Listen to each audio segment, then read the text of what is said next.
5 really common mistakes that a lot of people make when they get onto the rowing machine, and it's unfortunately undoing a lot of the benefits that they're trying to reap from using the machine in the first place. Are you doing any of them? A really good indicator of if any of these mistakes are possibly plaguing your workouts is basically it's 2 different camps. They arrive at the same point, but if you're in one of these camps, then there's probably something here that could help you out. The first camp is you just don't feel like you can put enough energy into the rowing machine to get a good workout. If that's you, one of these is possibly keeping you back from being able to get something fantastic out of this machine. The other camp is you dump a ton of energy into it, but you feel like you don't get a lot of value on the other end, meaning you dump all this energy in, but it's not equating to the same benefits that you know you could be getting. So if you're in either of those 2 camps, pay attention and let's get into what these mistakes could be. And remember, any of these 5 or all of these 5 could be the culprit. So make sure that you're really being honest with the way that you're moving. And I'll give you some ways of evaluating how you move so that you can understand if perhaps that is you and if you have 5 of these to take care of or just 1. Now, the first of these mistakes is your head position and what it's doing in space and time, because where your head goes, your body has to follow. Think of it. If somebody walked up behind you, grabbed your head, and pulled your head back, you very naturally have to follow because of this little pesky thing called the spine that connects your head to the rest of your body. So the head is really, it's actually quite important in what the rest of your body is going to do. And what we find is that people can come up with a lot of different head positions, from tucking the chin really in tight, to craning the chin up, to leading with the head, to basically tucking the chin in as you drive, or cocking the head off to the side, or looking off to the side, looking down at the body. There are all these different ways that the head can be in a funky position. And all that serves to do is put your back or your trunk into an odd position. That odd position leads to all of these downstream errors that can have an effect on the way that you are interacting with the machine. The fix to this is that, number 1, you need to understand what the right position is. Well, the right position is essentially this, a neutral head that as you move stays level to the ground. It doesn't do any crazy opening or closing. I'm not like a nutcracker. Like somebody feed a nut that I can then, that's not the objective. The goal is that the head stays basically a relaxed neutral that moves and allows the body to move underneath it. Now, there are a couple ways to be able to fix this. Number 1 is a simple monitor adjustment. Perhaps your monitor is sitting too high or too low, and it's causing you to have to look up or look down. That can happen as well if you are tilting your monitor down. Maybe somebody hasn't tightened the bolt, and so the monitor falls down, and you're trying to look under as you're rowing to see the results. Same if it's tilted up and you're like trying to peek down. All right? So an easy way of adjusting this is simply adjust the monitor face so that it is in line with your eyes and straight ahead, so that it keeps your gaze where you want it and distraction free. The other, and this is a favorite drill of mine that I don't think I've talked about on the channel before, so insider tip, now it's time to pay attention. This is called basically the rag drill. I take a rag or a towel or a t-shirt or even a tennis ball works. I roll it up and I tuck it under my chin as I'm rowing. Now, this serves better for somebody who has an issue with cranking their head open. And what this serves to do is it takes away the ability to open the head as you are taking a stroke. And so what you have to do is you put it under your chin, pin it down, and you have to row, continuing to hold that towel in place. Now, by doing that, it forces your trunk to basically act as one from your waist up to the top of your head. And it's really interesting what that does to your mechanics. It often forces you to push through the legs instead of leading the drive with your head, which then leads to the shoulders. So for those of you that are noticing that perhaps you lead with your shoulders in the stroke, odds are the head is the first culprit. And if we can get a towel or a ball under the chin and get you holding that in place, you're probably gonna fix it. Number 2, and this is a super common mistake. Like so many people, you Even if you watch my videos, there's even a little bit of time where I go through this one, and it's the early arm pull. That is, at the catch position, you are braking with the elbow to create tension on the handle. Now, why does it happen? Well, the arms create a much faster twitch than the legs do. Why is that the case? Well, when you are trying to establish tension on the handle, and tension is what we're all searching for, whatever your deviations, they all come back to the fact that the body is attempting to find tension on the handle, because that's how you actually apply force to the machine. So if the elbow is breaking, it's usually because you haven't learned how to create a quick leg drive yet, and to compensate for that, you break the elbow because this smaller joint than the leg, or this smaller system of joints, I should say, lots of joints along the way, but that smaller system of joints create a much faster twitch than the legs do. And so in an effort to find tension faster or sooner, we break at the elbow because that gives us tension immediately. The problem is, because this is a smaller and a weaker joint, if I break the elbow, now any of the work that I try to do with my legs in pushing into the machine is absorbed into that broken joint, because that broken joint, the saying is, when the arm bends, the power ends. That comes from Coach Mike Bergner. He's an Olympic weightlifting coach, incredible human being and great coach. He developed that cue about a barbell coming up off the floor, but it's very applicable to rowing as well, to the rowing movement. Because when the elbow breaks, this broken joint is now having to hold the load that you are attempting to deliver from somewhere else. In our case, the legs, right? Imagine if I told you to do a handstand, if I told you to do a handstand on the floor, would you want to do it with a broken elbow or a straight elbow? It would be a locked out elbow, just like if I told you to push a wall over. You would lock out your arms and then push into it. If the elbows are bent, when you go to push, you end up coming closer to your hands because the elbow cannot support that load or that work that's happening. It goes in both directions. If you break with the elbow, this now becomes the weak joint, and you're not able to transfer the force from your legs to the handle because this is causing a giant break. The fix for a broken elbow is a couple-fold, and actually there are a whole bunch of ways that we can address this. Number one, go purchase a shirt of ours, the Push Don't Pull shirt. It will remind you every time that you get on the machine that you should push instead of pull with the arms. I kid, but seriously, you should check out the shirts. It literally just says Push Don't Pull, big block letters. Cool shirt, I love it. It's one of my favorites.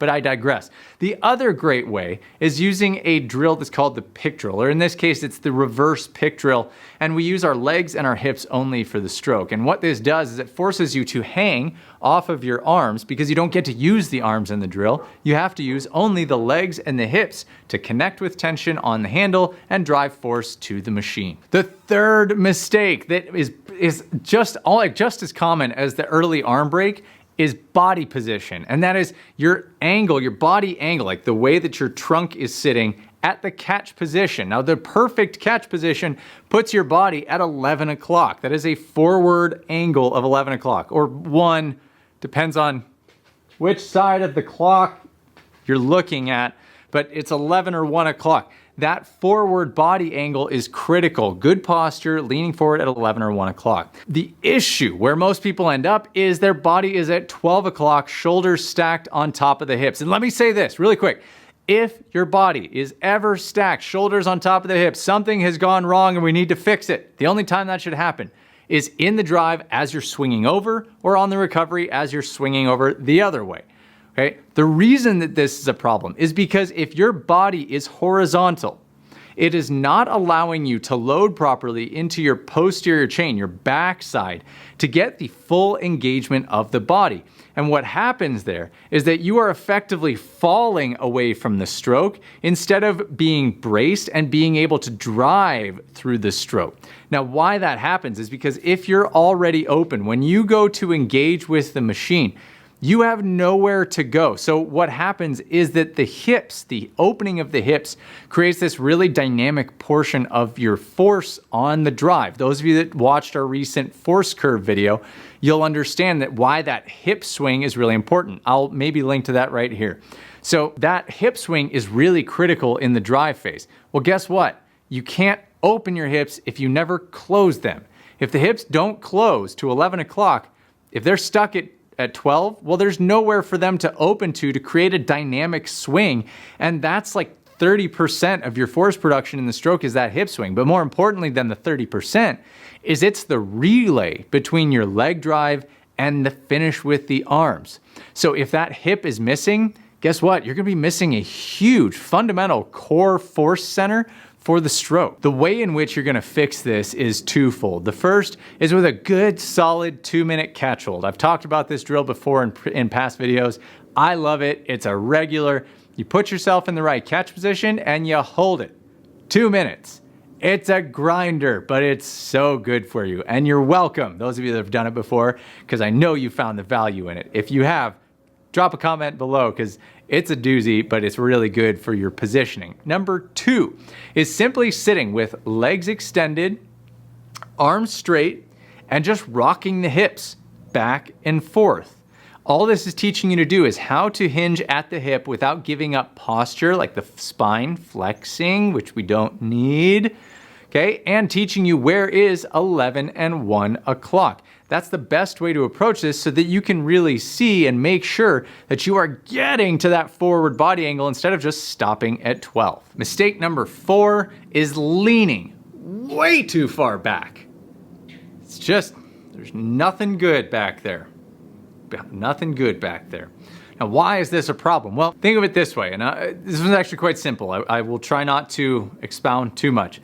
But essentially, once you pass 1 o'clock, the backside of the stroke, where we want to stop our body angle, once you go past that, you're just wasting energy supporting yourself in space and time. You're not actually delivering any more force to the machine. A lot of people, however, have heard that length is good in the rowing stroke, and that it is, but length is only good if it's good length. Let me explain. Length is good at the catch if you're in good position and you're making sure that you are holding that good position to get good length. It's why I'm not a fan of getting length at all costs at the catch, meaning giving up posture or lifting the heels as much as possible to get deeper into the catch, because once you pass good position, you're not connected. You're just wasting energy moving through that position, and you have to get back to good position before you can actually start applying force to the machine. The same goes for the back side of the stroke. Once you lay past 1 o'clock or 11, whatever you want to call it, once you lay past that position, you just become wholly ineffective. The best way to prove this is to grab your handle, get on the machine, and just lay all the way back to like 2, 3, and just feel how strong do you feel in those positions. I guarantee you, once you pass 1, your body just starts shaking because you're having to hold it in place. Guess what? That's not effective length on the back end. Right? You're not getting anything extra out of it other than wasting energy. The easiest way to fix this, and it's not really a drill, is simply set up your phone on a horizontal and record yourself rowing for 10 to 15 strokes and just watch it. Make sure it's perfectly in line with you, so you don't want to be like at an angle because that could skew what you're seeing. Perfectly profile to the side. Watch yourself. Take 10 to 15 strokes. Understand where 1 o'clock is on a watch face, and then just see, is your body passing that every time? If it is, dead ringer. What you need to do is start focusing on better engagement of the midline and cutting off that layback. It may feel like you are shortening the stroke, but that's fine. You're gonna waste less energy, which is gonna save you more in the long run to be able to put into your stroke. And finally, mistake number 5 is breathing. And breathing is such a huge piece of the rowing stroke because, well, if you didn't have air, you couldn't continue rowing. And I think a lot of people probably know that instinctively.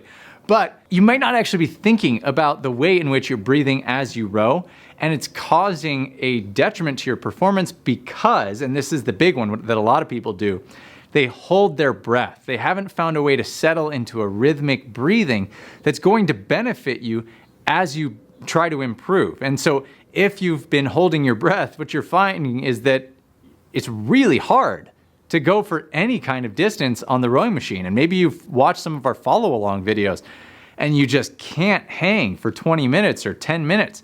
Well, there's a really high likelihood that you may be holding your breath. So maybe your breathing is actually holding you back. The easiest way to work on this is, honestly, this is just a self-promo. Go watch it wasn't intended to be a self-promo, but the easiest way for you to digest this info is go watch our recent video on breathing. It's gonna be somewhere here because it's way better than what I could try and offer in a little 30-second snippet here. I really try to go in depth as to how to improve your breathing when you're on the machine and giving you practice and ways that you can work on it. So if breathing is perhaps your Achilles heel, if you will, then go watch that video. Give it a look because you'd be amazed how much improving your breathing can improve your performance. So here's something I want you to do. Question of the day.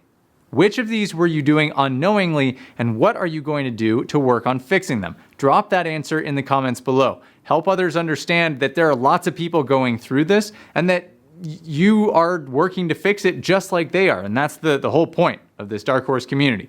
We like to get to know each other and we like to support each other as we move through. So drop your comment in the comments below so that we can start a little discussion around that. So if you enjoyed this video and you want more of it and you're like, you know what, Dark Horse, that rings true to me, and you like the message that we're here talking about, which is that you are the hero of your own story and we are the guide that helps you get there, well then, hit that subscribe button and the little bell next to it so that you get alerted every time we come out with a new video, and that's gonna help propel you to become the person that you wanna be. And at the end of the day, that's really what matters to me most, is that you are making a continued improvement and that you're making great gains in your own life. So with that being said, I'm gonna repeat what I always repeat, which is that I love you all from the bottom of my heart. Please go and share your own love with the rest of the world around you. We need way more of this in our everyday lives as it is.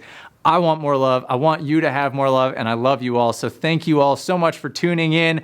And as always, I'll see you on the other side.